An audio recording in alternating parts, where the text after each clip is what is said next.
పాలించేవాడే కమ్మ, పాలిచ్చేటువంటి వాడే యాదవ, ఇట్లాంటి పదాలతో అణచివేతకు గురైనటువంటి పరిస్థితి. గతంలో బ్రాహ్మణులు పరిపాలించారు, రాజులు పరిపాలించారు, అంటే క్షత్రియులు పరిపాలించారు, దళితులు పరిపాలించారు, యాదవులు పరిపాలించారు, అన్ని వర్గాలు పరిపాలించిన దేశంలోని వివిధ ప్రాంతాలు.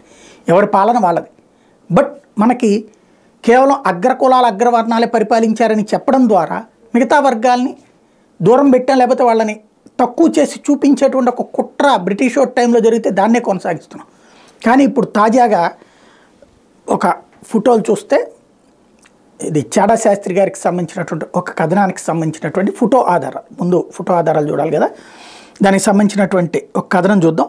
మహారాష్ట్ర పురాతత్వ శాఖ బీడ్ జిల్లాలో సకలేశ్వర లేదా బారాకంబి దేవాలయ ప్రాంగణంలో త్రవ్వకాలు జరపగా 2 పురాతన దేవాలయాల పునాదులు కనుగొన్నారు. ఈ దేవాలయాలు 1228వ సంవత్సరంలో నిర్మించినగా చెప్తున్నారు.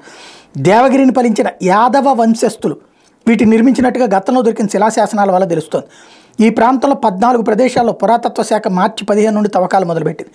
2 దేవాలయాల పునాదులు, దేవాలయ శిఖర అవశేషాలు, విగ్రహాల భాగాలు మొదలైనవి ఇప్పటిదాకా దొరికాయి. ఇక్కడ దగ్గరలో అంబజోగై ప్రాంతాన్ని హెరిటేజ్ విలేజ్ హోదాకు పెంచడం కోసం అని ఈ పురాతన స్మారక చిహ్నాల సర్వీస్ నిర్వహించే ప్రణాళికలు చేపట్టారు. గతంలో అమ్రాపూర్, జయంతిపూర్ మరియు జోగాయాంబే అని పిలువబడ్డ ఈ అంబజోగైకి గొప్ప చారిత్రక నేపథ్యం ఉందని పురాతత్వ శాఖ అధికారులు వివరించారు. హైదరాబాద్ నిజాం కాలంలో ఈ ప్రాంతం మోమినాబాద్గా గుర్తింపు పొందిందని వివరించారు.